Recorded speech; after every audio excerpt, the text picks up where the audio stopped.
6 things to know before you go. President Donald Trump has signed a funding package that ends the longest federal government shutdown in history. His signature came late last night after hours when the House voted to approve the measure. It keeps the government running through January and funds some key agencies through 2026. Federal employees who were furloughed during the 43-day-long standoff will also go back to work starting Thursday. The package was made possible by centrist Democrats in the Senate who broke from their party. The Federal Aviation Administration is expected to continue limiting airline travel today as air traffic control towers cope with staff shortages. Even with the government shutdown ending, air traffic controllers haven't been paid since last month, forcing many to find other ways to make ends meet. On Tuesday, the FAA shrank flight capacity by 6%. It was scheduled to ramp to 8% today, potentially impacting thousands of flights. Transportation Secretary Sean Duffy has previously indicated that the agency will lift the order only when safety data tells him it's appropriate. Oral arguments are set today in the criminal cases against former FBI Director James Comey and New York Attorney General Letitia James. Attorneys for the two argue that the Justice Department is vindictively prosecuting them at the request of President Trump.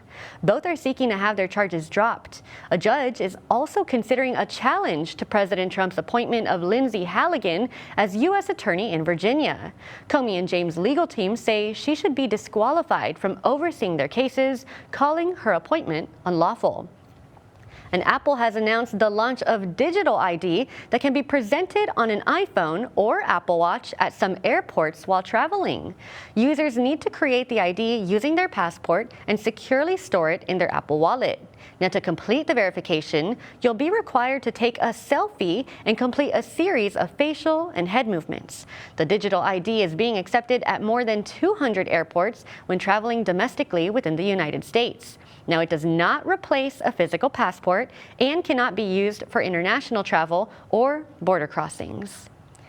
Google has filed a lawsuit against a China-based cyber criminal group that it says sends out fraudulent text messages to steal people's identities and credit cards. The lawsuit says Lighthouse sells software that makes it easy to set up websites that steal people's information after a text message directs them to the site. Google says the group has stolen between 12 million and 115 million credit cards in the U.S. alone.